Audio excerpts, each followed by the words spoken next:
चलिए आज ओबीसी की बात करते हैं, पूरी करते हैं। सबसे बड़ा सवाल क्या है?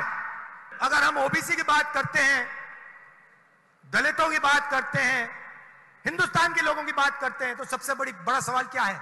सबसे बड़ा सवाल यह है कि किसकी कितनी आबादी है। हम जानते हैं कि हिंदुस्तान की सरकार में सेक्रेटरीज अगर आप देखें तो दलित, आदिवासी और ओबीसी वर्ग से सिर्फ 7% आते हैं। मतलब हिंदुस्तान की सरकार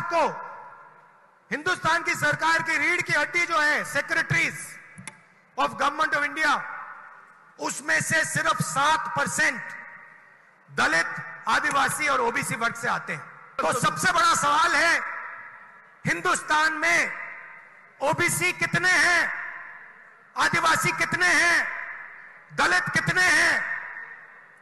तो अगर हम धन बांटने की बात करें, अगर हम सत्ता बांटने की बात करें, तो पहला कदम ये होना चाहिए कि भैया किसकी कितनी आबादी है। यूपीए ने, कांग्रेस पार्टी ने 2011 में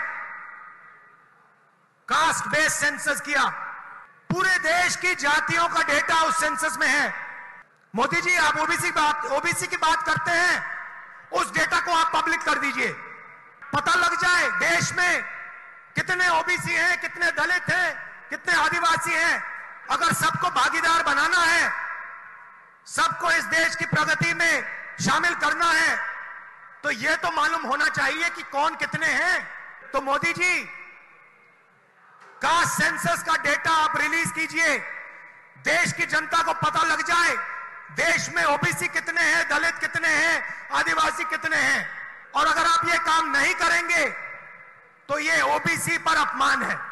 आपने ओबीसी की बात की, देश को दिखा दीजिए देश में कितने ओबीसी हैं, और फिर देश को समझाइए कि आपकी सरकार में सिर्फ 7% सेक्रेटरीज ओबीसी, दलित और आदिवासी में से क्यों आते हैं। दूसरी बात, जो एससी और एसटी का कोटा है उसको उनकी आबादी से प्रोपोर्शन कर दीजिए। और तीसरी बात, जो रिजर्वेशंस पे आपने 50% का कैप लगा रखा है उसको हटा दीजिए। फिर बात करते हैं ओबीसी का अपमान कौन करता है।